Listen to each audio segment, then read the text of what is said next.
Hello everyone, welcome back to another card making video. Today I will be making this cute thank you card where I will be using just a few stamps to create the scene. So, without further ado, let's get started. Spreek je Nederlands? Er is ondertiteling beschikbaar.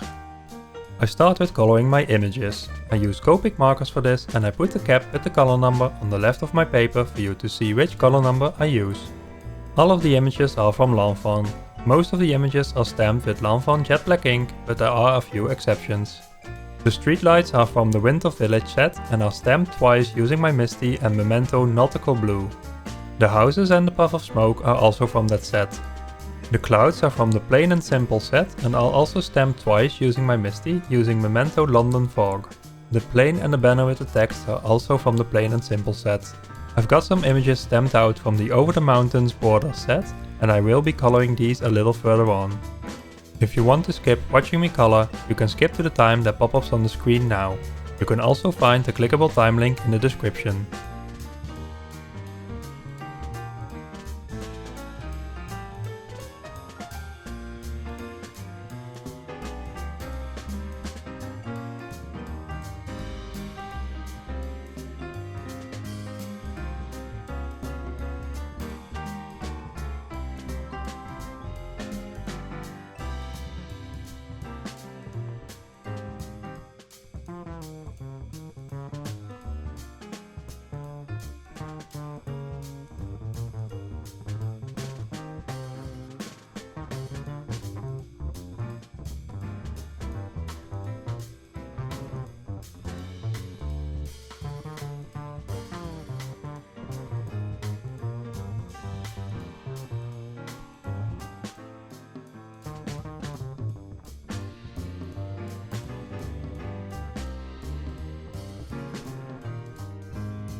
After coloring, I like to go over the inner lines with a black fine liner to bring back some detail. This is totally optional, but for me it makes a difference. I will only show how I trace the lines of the plane to save some time on the video. When I'm done doing the black lines, I'm adding highlights with a white gel pen.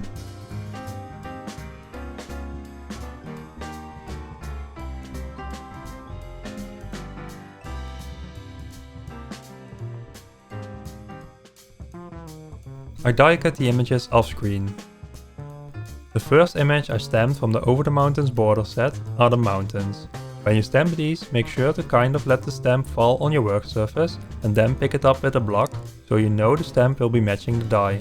It's because it's a big and long stamp and therefore a little floppy, so it can go out of shape if you mount it onto a block yourself.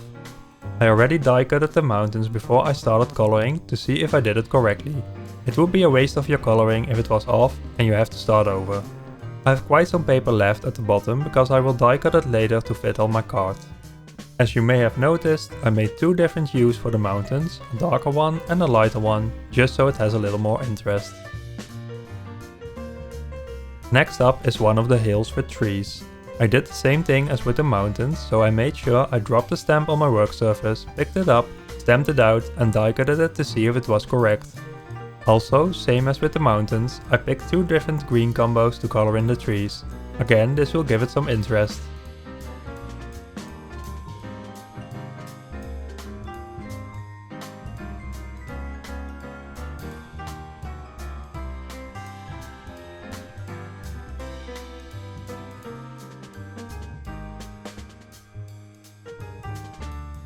I die cutted a stitched rectangle out of watercolor paper using the largest die from the large stitched rectangle stackables from Fawn. I'm going to die cut the mountains and the hill with trees with that die too. This way it will fit perfectly on my card and it will have the stitching detail. I'm checking with my hill how I should cut the mountains since I want the grouped houses to fit in the space on the right and the scripty tanks on the left. Also, the plane has to fit in the sky, of course. Now, for the sky, I'm blending on Distress Oxide tumbled glass to the top of my stitched rectangle. I check with my mountains if it blended on far enough. Now, to blend on the clouds, I'm using Distress Oxide Mermaid Lagoon and the cloudy stencil from Fawn with a blending brush. I'm not taking too much ink on my brush and I add it to the stencil first so I won't blend on too much ink at once. I rotate the stencil and sometimes overlap the clouds so it will be more dynamic. By the way, if you like my videos, you can support my channel by subscribing. It's totally free to do so. If you already are a subscriber, thank you!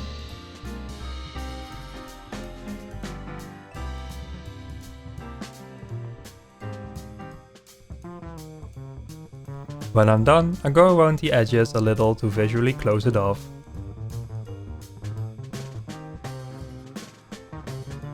Now I can assemble the scene. I start with gluing on the mountains.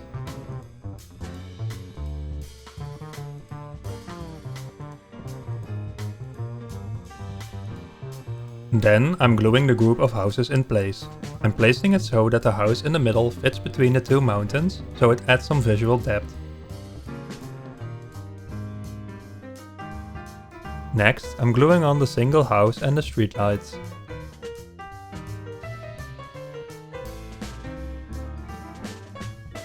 I'm placing the tanks I cut with the scripty tanks die from Fawn out of dark blue cardstock to see how it will be with the hill. I want it to be snug behind the house, but still be readable. I liked how it was, so I'm holding it and I put some glue on one side so I can hear it down and then do the other side. Now I can glue the hill in place. I make sure not to put glue to the things that stick out behind the hill so it will not be compressed with the other images behind it on the card. Now I can add the plane. First I glue the banner to the plane.